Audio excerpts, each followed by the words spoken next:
Vanderbilt's focus is going to be on their intensity and their execution when they play Charleston Southern this Saturday.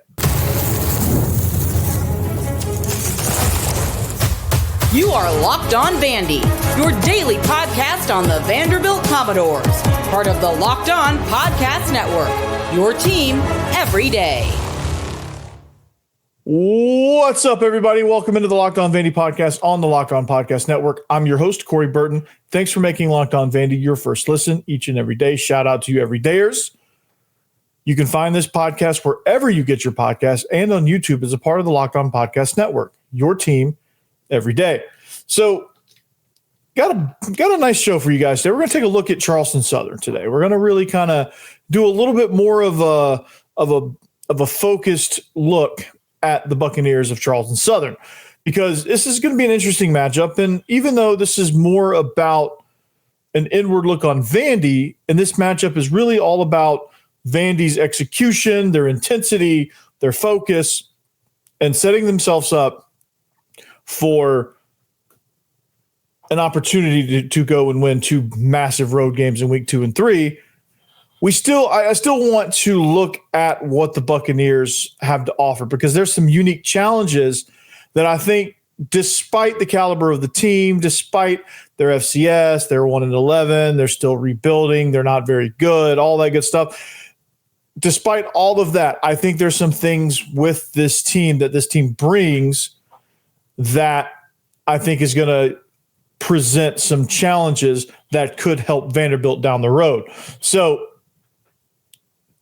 knowing that, again, it's going to be very much of a test on Vanderbilt's ability to do a lot of things within itself, right? Obviously, I think this is going to be a win no matter what. Covering the spread, I think, is kind of inevitable as well. But looking at Charleston Southern, look at what Coach Giardina brings to the table. I think this is a very unique bunch. And I think Charleston Southern, when you look back on them at the end of the season within their respective conference, I think they're going to have a better year. I don't think they're going to go 1-11, but there's a lot of change within their room as well. And one of those changes is they're bringing in a new OC, new offensive coordinator, Seth Strickland. So when you make a shift of systems and the play caller, but you still have your quarterback coming back, who I think the system, they made this change to fit him better because he was kind of a fish out of water. But when you make these changes, you don't necessarily, because I don't know that he really has a lot of film out there, even from his previous stops, of the system that he wants to run. But luckily for them, they're going to be more of a pro style system. They're going to have much more conventional concepts and runs and things like that. So I think there's a way to generally prepare for them. But as far as getting guys on film, they've got a lot of new bodies. They've got a new way of doing things, a new way of calling plays, new way of executing. So I think a lot of that you're going to have to adjust to. And that's something that Vanderbilt's going to have to, that's going to be one of their big tests. Like, how do they adjust on the fly? How do they get settled into a game quickly and not lose any ground? Because this game's important as far as being sharp. Like when you go into a hostile road environment, you have to be sharp right off the bat. That's how you kill the crowd. You have to be sharp. You have to execute, and you have to be able to adjust well on the fly and make those plays without getting gashed.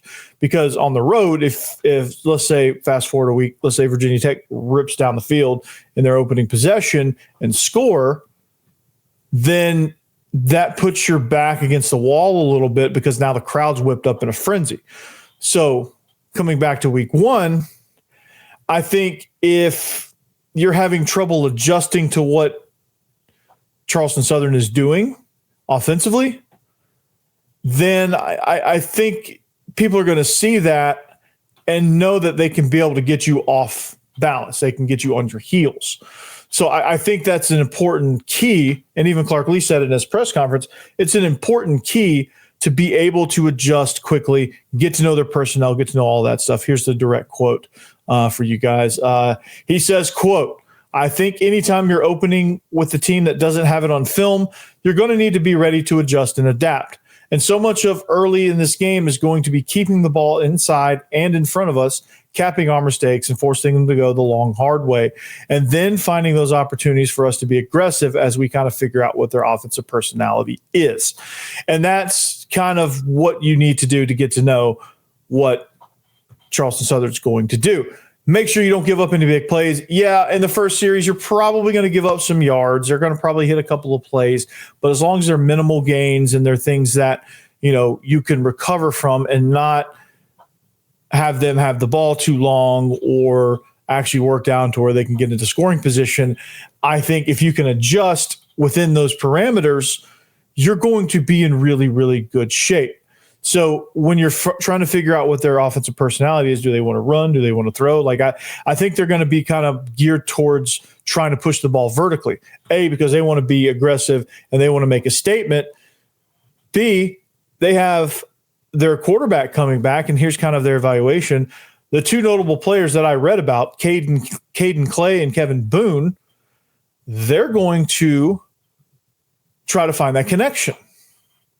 They're going to try to make a statement. They're going to try to get some points early. They're going to try to turn this game upside down and put Vandy in a scrambling position. So by doing that, their advantage that they come in with is that there's not really any film to study on what they do offensively.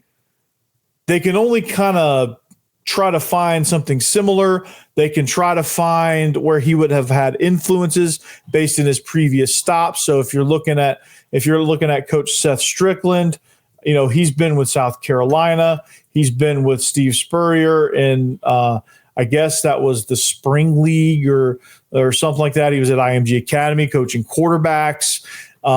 He was with Albany State as well with Coach Giardina. And he's just been kind of all over the place. It was the AAF, the Orlando Apollos. And he's basically a quarterback's guy. So naturally, quarterback guys, they want to do what? They want to throw the ball. So you have to kind of, if you really want to study him, if you really want to kind of predict what he is about, he's spent a lot of time with Steve Spurrier. So my guess, if I had to make an educated guess on what his personality would be, I would study Steve Spurrier and try to spin off of that as best I could. That's about all you got, because I don't know that he has any. It doesn't look like in his bio on the Charleston Southern official website. It doesn't appear that he has any play calling. He doesn't have any play calling experience. He's just been working with quarterbacks. He basically a quarterback caddy for a lot of teams, and he's been kind of a position coach and things like that. So I mean, he's worked with some pretty talented guys while at South Carolina, like Pharaoh Cooper, Debo Samuel, Hayden Hurst, like those guys. But I don't think he was ever a play caller in any of those situations. So really, I think this is his big break as an offensive coordinator. So we don't really know what his personality is. We don't really know what his style is. But if I had to guess, with the amount of time that he spent with Steve Spurrier, that's got to be it. So a lot of high-low concepts, a lot of smash. Like he's going to be heavy into the smash concept if I'm not, and pardon me for getting too deep into the weeds, but like anything that you would see a Steve Spurrier team do with the fun-end gun, and I think it was the cock and fire or something like that at South Carolina is what he called it. Like anything that Steve Spurrier did, I think he's going to take the best of that, mold it into what his own is, and then put it out there, right? And so you have to know that. You have to know what his influence is. That's going to give you the best guess.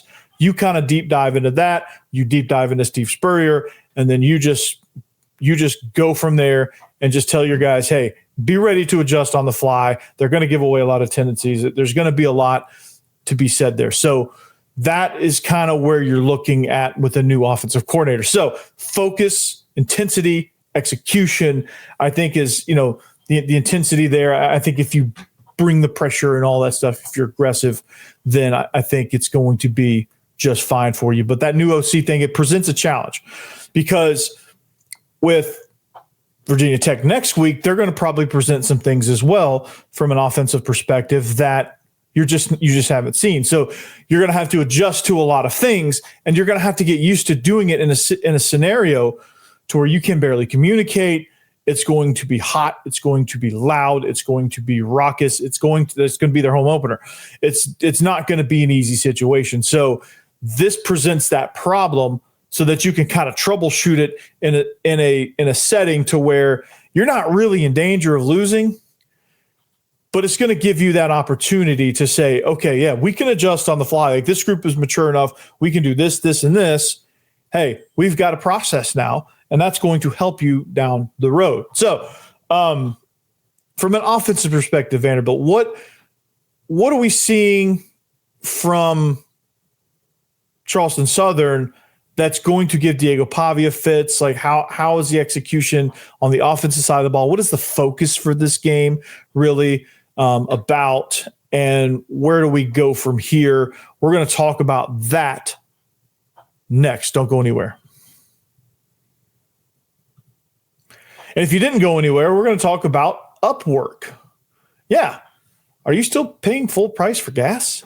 Well, stop leaving money behind. Get real cash back every time you fill up with the free Upside app. Simply download the free Upside app in the App Store or Google Play right now and start earning cash at the pump today. Use my limited time promo code FOOTBALL and get an extra 25 cents back per gallon on your first fill up. You could make up to $300 a year from just buying the gas you already needed. Wow. At first, I thought it was too good to be true, but it is totally legit. Real people are getting paid just to make their daily commute, and you can too. Plus, you can cash out anytime to your bank account, PayPal, or even e-gift card for Amazon and other brands. So don't let this offer drive on by.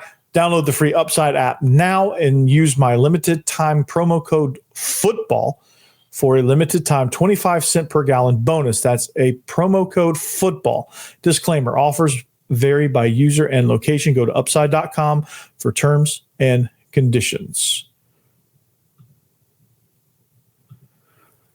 Also, when the whistle blows on a new repair, you can get your crew moving with SupplyHouse. Order today and see parts on your doorstep tomorrow. Over 280,000 plumbing, HVAC, and electrical items from the most trusted brands in the business. Their real-time inventory and honest lead times keep you from punting projects, while their industry-leading customer service always has your blind side covered. You need parts for a project pronto?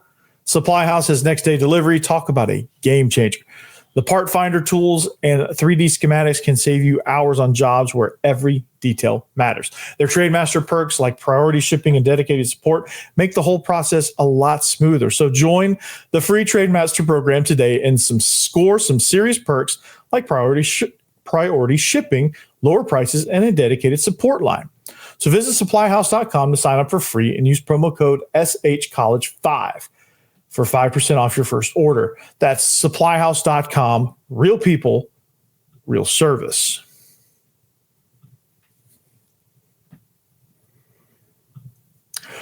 Before we really dive into more of this matchup here, I wanted to talk to you guys about this Locked On survey.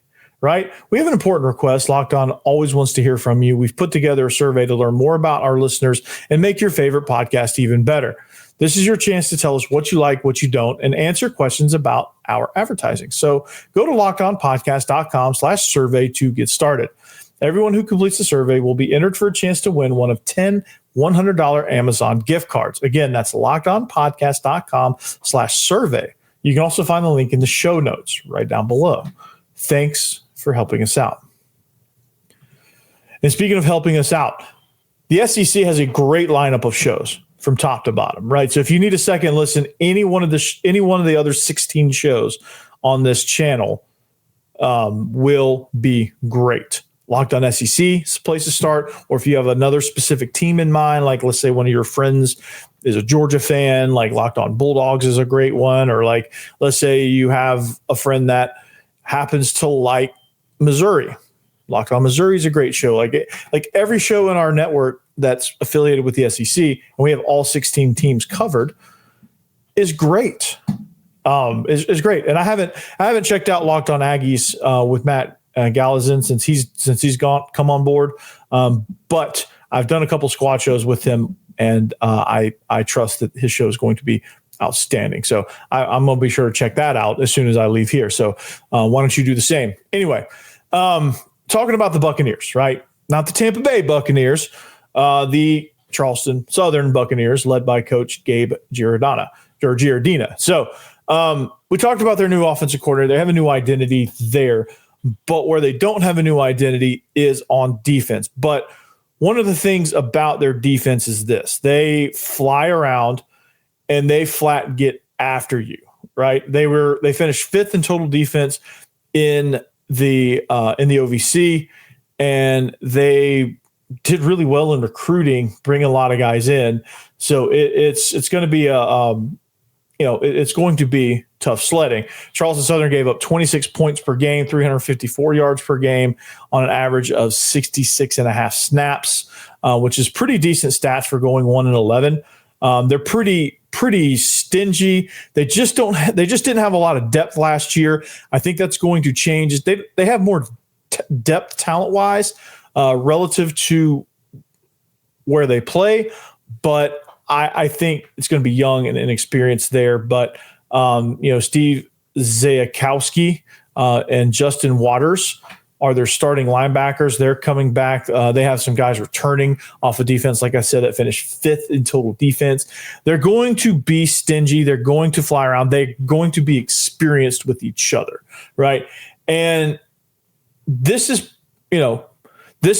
as far as their sake is go. Like, if they're going to plant their flag into something that they're going to be good at coming into 2025, I think defense is the place where they start, because like I said, their front 7 is going to be pretty good. A lot of guys coming back. They play an odd front defense, which is a 3-4 alignment, and they just really kind of get after you. Dave Portu is one. CJ Landrum is another guy who plays on the defensive line. The size could be a little bit better. They have new defensive backs, and they have some guys that they're going to rely on, some freshmen as well. And so it's going to be it's going to be a mix of like patchwork and returning guys and returning production. So it's going to be, the word I'm thinking of is going to be interesting. Now, I don't think you're going to be able to gain a whole lot of analysis on this defense based on this game, because I think that's going to be a little bit skewed. But I think you're going to look back at their season stats, their conference games, and you're going to realize that, hey, they've shown a little bit of improvement, and offensively they've kind of found an identity. I think they have it in them. I think there's some things that got away from them last year. Anytime you go 1-11, probably a lot of things get away from you. But this team, I think, is going to be scrappy. Their head coach is somebody that is trying to instill, and I think he displays this a lot, and the word's resiliency. And they see these setbacks as challenges, and they're going to try to break right through those. And so this is a chance for them to kind of make a statement. So when it comes to the game plan for them, like, they were 1-11 last year, pretty miserable record. I think they fought hard, and I think there were some things that they could take away from that season and say, okay, we can build on this. But one thing they're probably going to be, one thing I anticipate them going to be defensively, is they're going to be aggressive. Offensively, they're probably going to be aggressive. They have a quarterbacks coach as their OC who learned under Steve Spurrier and spent a lot of time with Steve Spurrier. So they're going to be aggressive over there as well.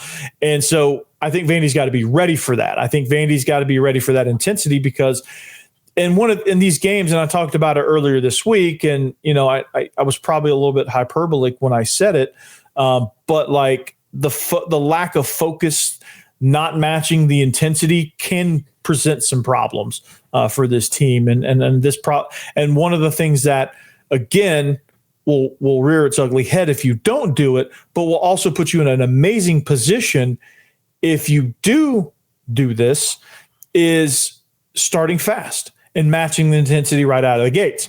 Because at Virginia Tech, at South Carolina, you're going to be met with hostility from the minute you enter into that stadium.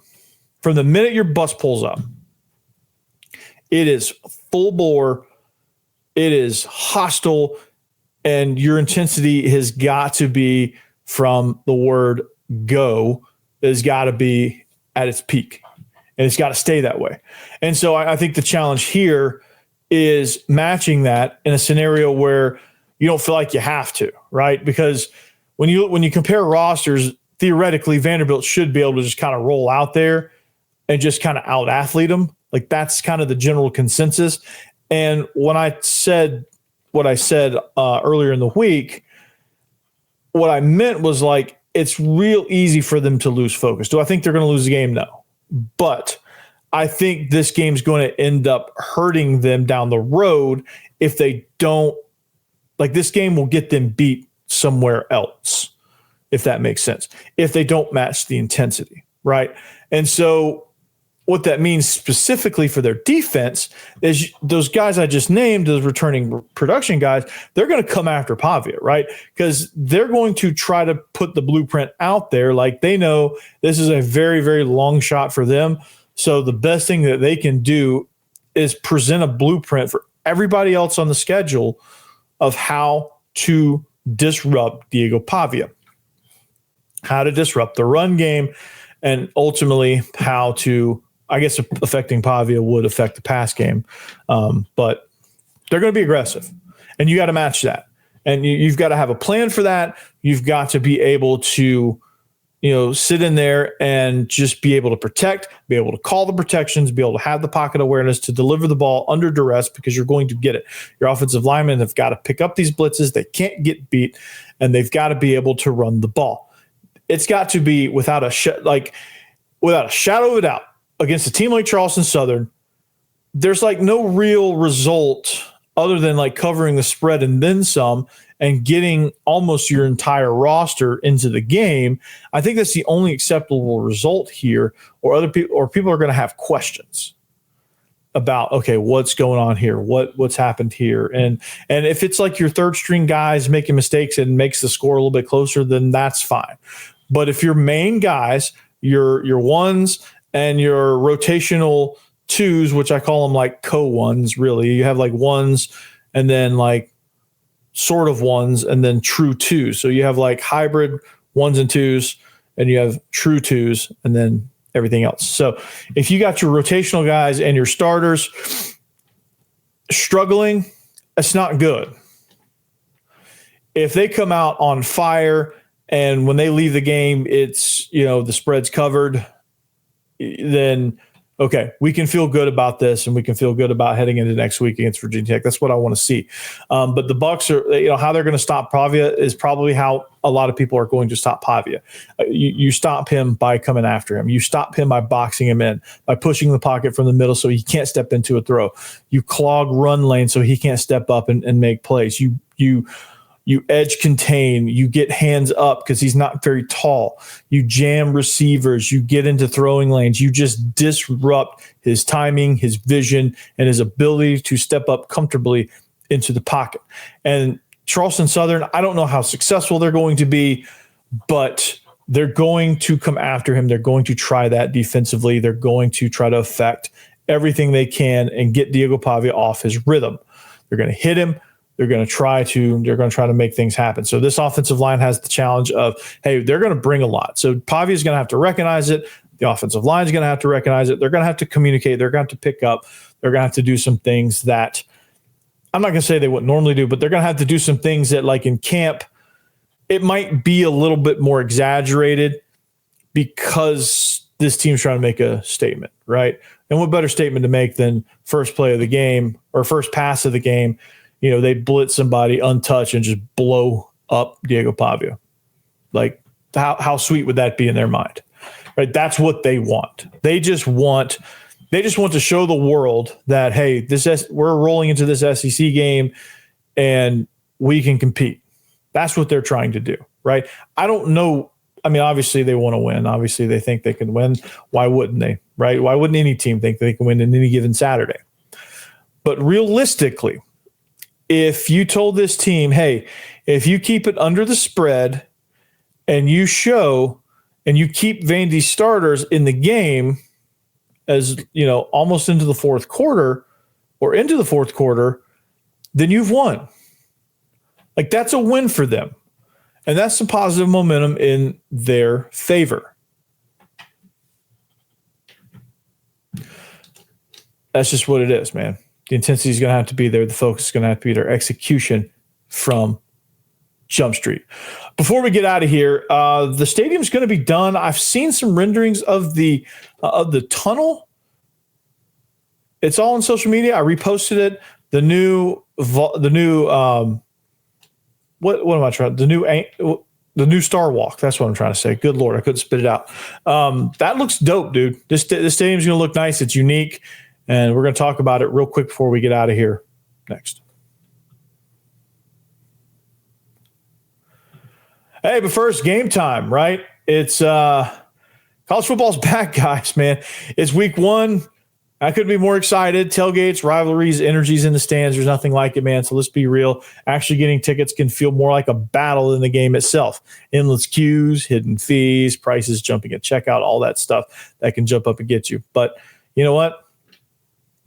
Forget all that, man. That's why I use Gametime, the app that gives you the advantage back to the fans. It's the easiest way to score last-minute tickets at the best prices with no surprise fees. What you see is what you pay. I pulled up Gametime, and in just a couple of taps, I saw amazing deals, even in the new South End Zone. I'm talking about your favorite college football games, any game, for as low as $25, right? And that made it super simple, man. When I looked and I could see the exact view from my seat before I was buying. Like that's my favorite part, really. Like you get the view, you're like, okay, this is what it's going to look like. And the zone deals, man, I love those too. You pick a section, Gametime picks the seats, and you save big, man. And it's faster, cheaper, less stressful, all that stuff, man.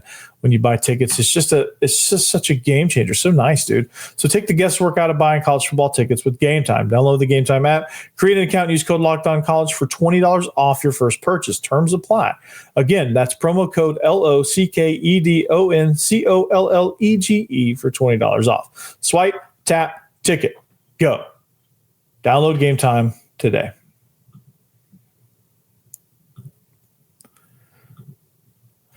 All right, wrapping up, man. In the words of the great Yogi Berra, it got late early.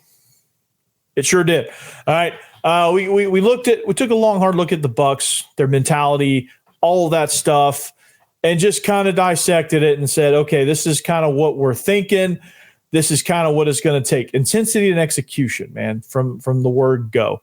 And I think that's going to be the main key for Vanderbilt. Again, like I said, it's really just going to come down. And in the last episode for the week, sending you into the weekend, I'm going to kind of break all the information that we got. We're going to break them down into 3 keys, and I'm going to give you my pick.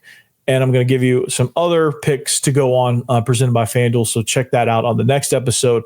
But before we get out of here, man, I've seen some, like the South End Zone is looking good, man. And it is coming together.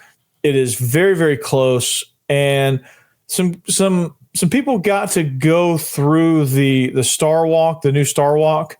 And let me tell you, man, it was nothing short of amazing. It was, someone said it was goated even. Like it's finally what Vanderbilt needs, man. They're like, it's one of those, it's about time moments. And again, it's just welcome the day, I'm going to miss the swinging scoreboard though. I'm not going to lie, but the new Star Walk is going to make it to where, hey, you can throw some cameras back there. You can really make this thing happen. When Vanderbilt starts to improve, and the dude that keeps coming in my comments and telling me to chill, he's a Tennessee fan. Of course he wants me to chill on expectations, but I'm never going to not have expectations. I'm never not going to be excited for a season. I'll be excited if we go 8-4. I'll be even more juiced if we go 12-0, but I'm always going to set the bar here because I think it can happen. But I don't want to root for 8-4 because you always kind of settle in right under that bar. So you have expectations, man, and you just roll with it, right? I could tell that guy right now, chill, because Tennessee is in a scenario like that too. But regardless, you start getting some TV games, you start putting some cameras there. They're going to do some pretty funky stuff with that. And it's going to be really, really nice. And this South End Zone is going to provide a unique atmosphere. And Clark Lee even said that, hey, it's going to provide, it's not going to be one of those massive stadium upgrades, but it's going to be it's going to be something that's going to help keep the noise inside the stadium. And it's going to create, if we can fill it with Vanderbilt fans more, it's going to create a really nice atmosphere where it's going to actually be a lot louder and a lot more dangerous of a stadium than it looks just looking at it, right? You look at Vanderbilt Stadium, you're like, God, this is like a wreck. This is not cool. But then you get inside and you realize, holy cow, like this noise like swirls around in here, right? And I think that's by design. The sides are pretty steep. The press box kind of looms over the field, and now the south end zone is like kind of banked up, so that kind of keeps some things from swirling. The old one was just a bowl, and it just kind of feathered out, and the other side was completely open, so it was not real loud at all. But now you got the Huber Center, you got the south end zone. It traps all that stuff in, and it's going to be unique. So that's kind of the name of the game. But anyway, until next time, we're going to get you. We are so freaking close to college football. By the time you're watching this, later on, you're going to be able to turn on TV and see some actual college football, like week 1, like everyone's playing. And, it's going to be exciting. There's going to be a lot of great marquee matchups happening this weekend. So I'm excited. It's back. And we'll see you back here tomorrow on another edition of Locked On Vandy. Thanks for listening. Like, subscribe, anchor down. Peace.